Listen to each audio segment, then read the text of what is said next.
प्रिय छात्रों, देखिए ज्ञान विचार प्रकाश हिंदी क्लास में आपका स्वागत है। कल हम लोगों ने देखा था ये सूरदास जी का पहला पद, आज दूसरा पद देखेंगे। अभिगति गति कछु कहत न आवे। अभिगति गति कछु कहत न आवे, ज्यों गूंगे मीठे फल को रस अंतर्गत ही भावे। परम स्वाद सब ही सुनिरंतर, अमित तोष उपजावे। मन बानी को अगम अगोचर, जो जाने सो पावे। रूप रेख गुण जाति जुगति बिनु, निरालंब कित धावे। सब विधि अगम विचार हितातय, सूर सगुन पद गावे। सबसे पहले हम लोग इसका अर्थ देखेंगे। देखिए, अभिगत, अभिगति अज्ञात और निराकार, अज्ञात और निराकार। अभिगति गति, अज्ञात और निराकार। अभिगति गति, अज्ञात और निराकार। गति माने स्थिति,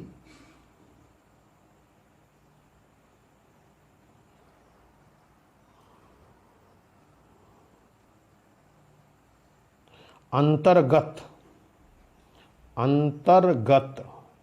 देखिए शब्द है गूंगे माने जो गूंगा व्यक्ति हो, जो नहीं बोलता है। अंतर्गत माने हृदय में, अंदर। परम स्वाद, परम स्वाद, परम स्वाद का अर्थ है अलौकिक आनंद। अमित, अमित। देखिए शब्द है अमित। अमित का मतलब होता है अधिक। तोष, तोष माने संतोष।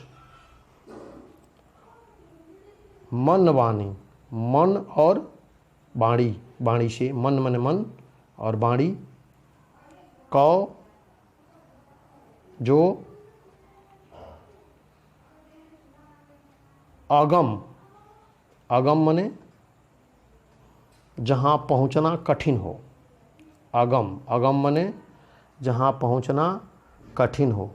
और अगोचर, अगोचर का होता है अर्थ जो इंद्रियों की गति से परे हो, जिसको इंद्रियों के द्वारा नहीं जाना जा सके। अगोचर, इंद्रियों की गति से परे। निरालंब, जो जाने सो पावे। रूप रेख गुण जाति जुगति बिनु, निरालंब। निरालंब माने बिना किसी आधार के, सहारे के। कित ने कहा धावे माने दौड़े, इधर उधर जाए, धावे दौड़े। तातय, तातय माने इसलिए। तातय, तातय माने इसलिए। शगुन, सूर शगुन पद गावे। सूरदास जी शगुन मतलब शगुन ब्रह्म का पद गाते हैं। अब इसका देखेंगे हम क्या संदर्भ। संदर्भ तो वही होगा जो कल बताया गया था आपको, एक बार फिर देख लीजिए। प्रस्तुत पद हमारी पाठ्य पुस्तक के काव्यखंड के पद शीर्षक से उद्धृत है। यह सूरदास द्वारा रचित सूरसागर महाकाव्य से लिया गया है। उसके बाद प्रसंग देखिए। उपरोक्त पद्यांश में सूरदास ने श्री कृष्ण के कमल रूपी सगुण रूप के प्रति अपनी भक्ति भावना को व्यक्त किया है। उन्होंने निर्गुण ब्रह्म की आराधना को अत्यंत कठिन तथा सगुण ब्रह्म की उपासना को सुगम व सरल बताया है। इसमें क्या बताया उन्होंने कि निर्गुण ब्रह्म की उपासना अत्यंत कठिन है और सगुण ब्रह्म की उपासना क्या है, सरल है। अब देखिए इसकी व्याख्या।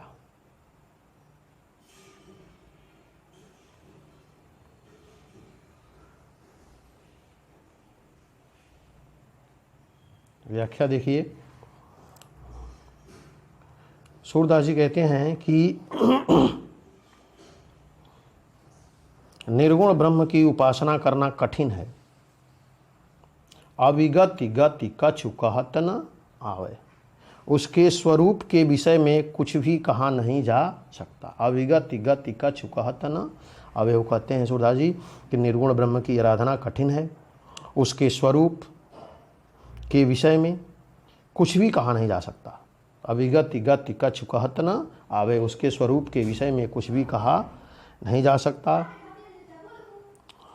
निर्गुण ब्रह्म की उपासना के आनंद का वर्णन कोई व्यक्ति नहीं कर सकता।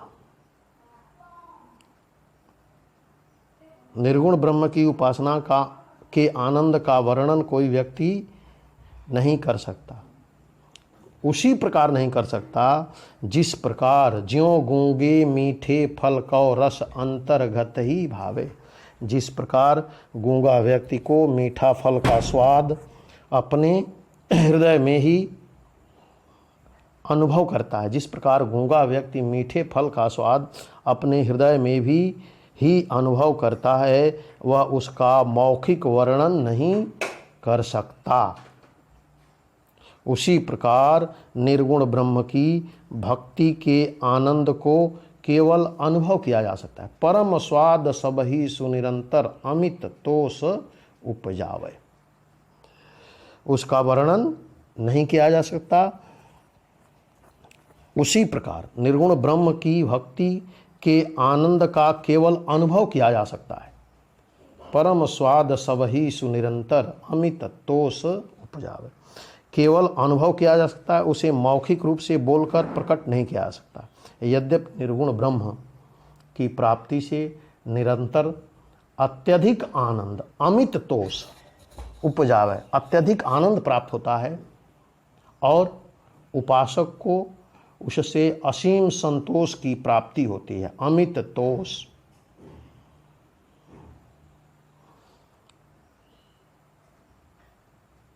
उसे असीम संतोष की प्राप्ति होती है। मन और वाणी द्वारा उस ईश्वर तक पहुंचा नहीं जा सकता। मन वाणी को अगम अगोचर, मन वाणी को अगम अगोचर, मन और वाणी के द्वारा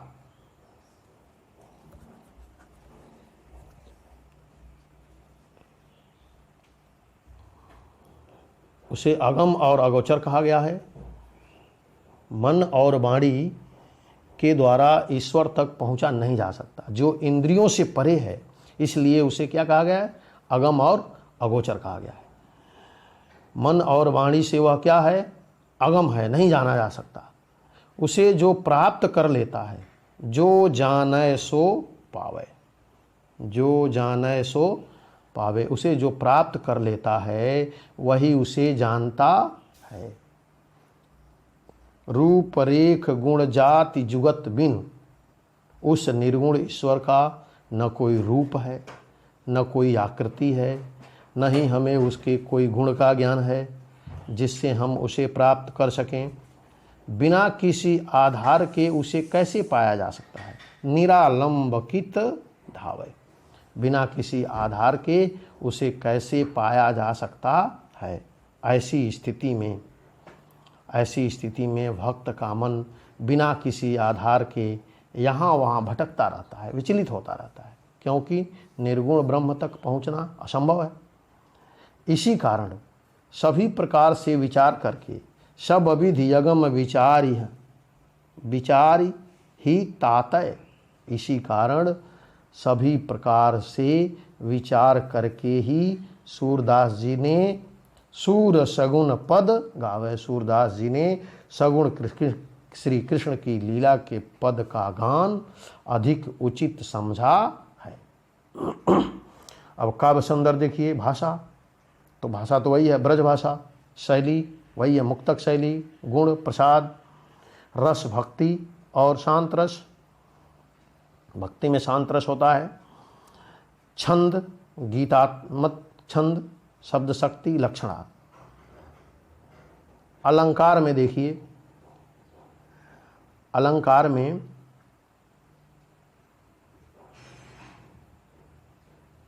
अलंकार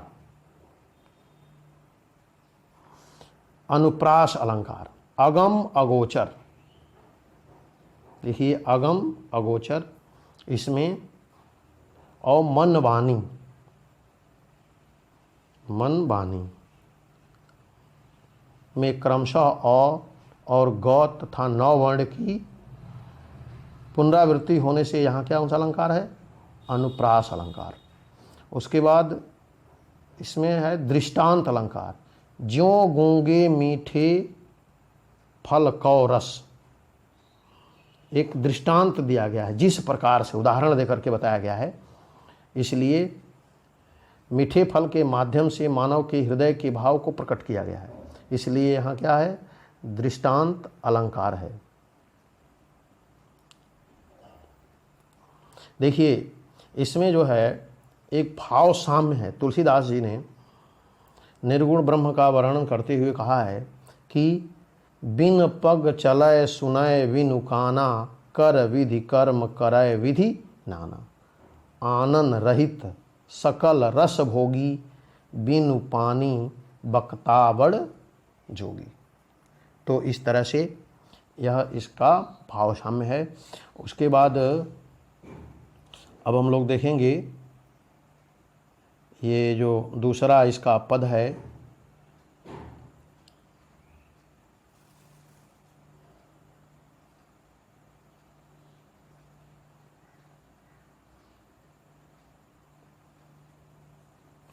किलिकत कान घुटुरवन आवत, किलिकत कान घुटुरवन आवत, मणिमय कनक नंद कै आंगन, बिंब पकरि बै धावत, कबहु निरख हरिया पुछाह कौ, करि सौ पकरन चाहत, किलकी हसत राजत द्वय दतिया, पुनि पुनि तिया अवगाहत, कनक भूमि पर कर पग छाया, यह उपमाइक राजति, करि करि प्रतिपद प्रतिमनि वसुधा, कमल बैठकी साजति, बाल दशा सुख निरखी जसोदा,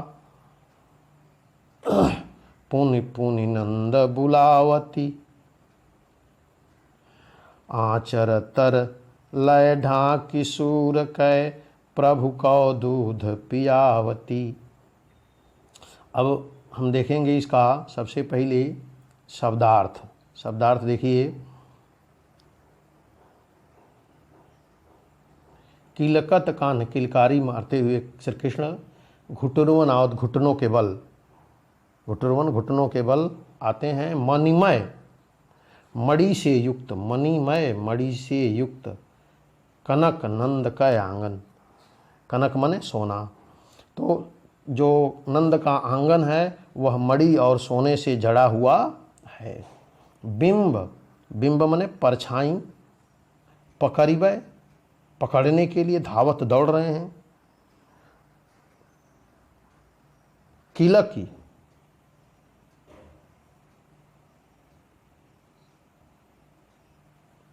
कबहु निरख हर आप छाँव कौ, किलक मने खिलखिलाना, राजत, राजत मने किलक मने खिलखिलाना, द्वय दंतिया दो दांत, दो दांत जमे हुए हैं, पुनि पुनि तिहि अवगाहत, अवगाहत मने पकड़ने के लिए, राजत, राजत मने सुशोभित होता है, दंतिया मतलब छोटे छोटे दांत, पुनि पुनि बार बार, अवगाहत दिखलाना, सॉरी देखिए, अवगाहत का अर्थ होता है दिखलाना, अवगाहत पुनि पुनि तिहि अवगाहत, अवगाहत माने दिखलाना। राजति, राजति माने सजाना। निरखी, निरखी माने निहारना।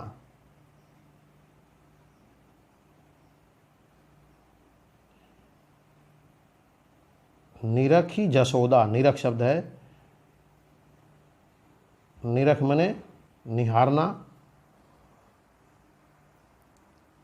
आचरा, आंचल, तर, तर माने नीचे, आंचर तर। तो इस तरह से इसका अब देखिए संदर्भ, प्रसंग तो वही होगा, संदर्भ। अब हम देखेंगे इसका प्रसंग। प्रस्तुत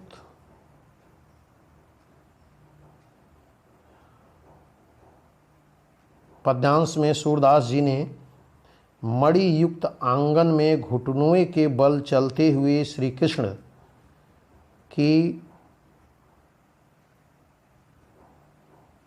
शोभा का वर्णन किया है। प्रस्तुत पद्यांश में सूरदास जी ने मणि युक्त आंगन में घुटनों के बल चलते हुए श्री कृष्ण की शोभा का वर्णन किया है। अब आप देखिए इसकी व्याख्या।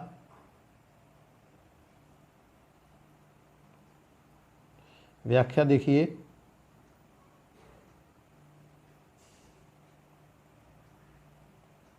व्याख्या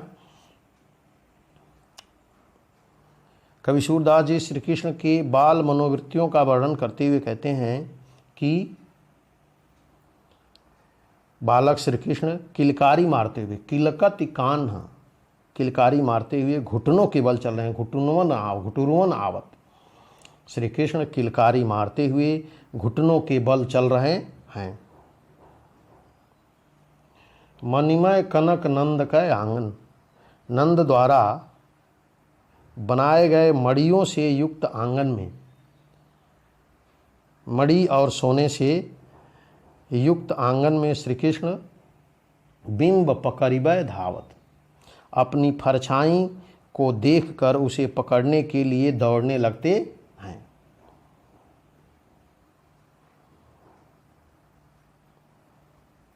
कबहू, देखिए, कबहू निरखी हरि आप छाँव कौ,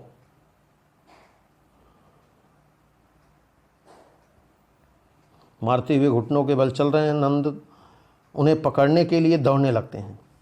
कभी तो अपनी परछाई देखकर हंसने लगते हैं। कबहू निरखि हरि आप छाँव कौ, कभी श्री कृष्ण अपने परछाई को देखकर करिसौ पकड़न चाहत, अपने हाथ से ही उसको क्या करना चाहते हैं, पकड़ना चाहते हैं। किलक की हंसत, कभी अपनी परछाई देखकर हंसने लगते हैं। राजत द्वय दतिया, और कभी जब पकड़ना चाहते हैं और श्री कृष्ण जब किलकारी मार के हंसते हैं तो उनकी जो दो दांत हैं, तो उनके आगे जो दो दांत हैं वह बार बार दिखाई देने लगते हैं, जो अत्यंत ही सुशोभित हो रहे हैं। किलक की हंसत राजत द्वय दतिया पुनि पुनि तिहि अवगाहत, जो बार बार दो दांत वो दिखाई देते हैं वह बहुत ही सुशोभित हो रहे हैं।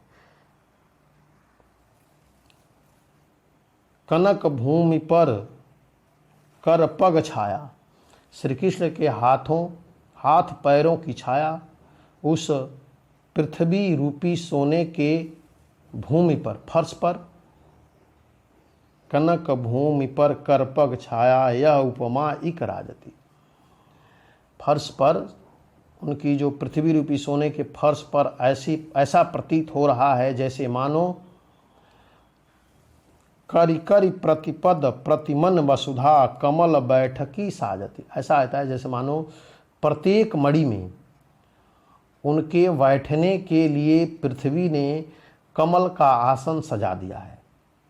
करि करि प्रतिपद प्रतिमन वसुधा, वसुधा माने पृथ्वी, पृथ्वी ने कमल का आसन सजा, कमल बैठकी साजती, कमल का आसन सजा दिया हो, अथवा प्रत्येक मणि पर उनके कमल जैसे हाथ पैरों का प्रतिबिंब पड़ने से ऐसा लगता है कि पृथ्वी पर कमल के फूलों का आसन बिछ रहा हो, जैसे कमल के फूलों का आसन बिछा दिया गया हो।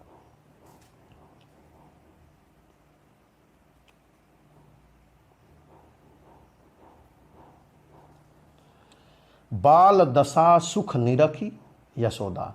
श्री कृष्ण की बाल लीलाओं को देखकर माता यशोदा जी बहुत आनंदित होती हैं, बहुत प्रसन्न होती हैं। श्री कृष्ण की इस बाल दशा को देख करके, लीला को देख करके माता यशोदा बहुत ही आनंदित होती हैं और पूनी पूनी नंद बुलावत, और बार बार बाबा नंद को बुलाती हैं। अचरा तर लय ढाकी सूर कै प्रभु कै दूध पियावत। उसके पश्चात माता यशोदा सूरदास के प्रभु बालक श्री कृष्ण को अपने आंचल में, आंचल को ओढ़ा करके, ढक करके और दूध पिलाने लगती हैं। तो इस तरह से ये इसका अर्थ हुआ। अब देखिए, अब जो है इसकी भाषा, तो भाषा तो वही होगा। भाषा क्या है? ब्रज भाषा, ब्रज भाषा। शैली मुक्तक, गुण प्रसाद माधुर्य, रस वात्सल्य रस, छंद गीतात्मक छंद और शब्द शक्ति लक्षणा। उसके बाद अलंकार में अनुप्रास अलंकार, किलकत कान्ह और प्रतिपद,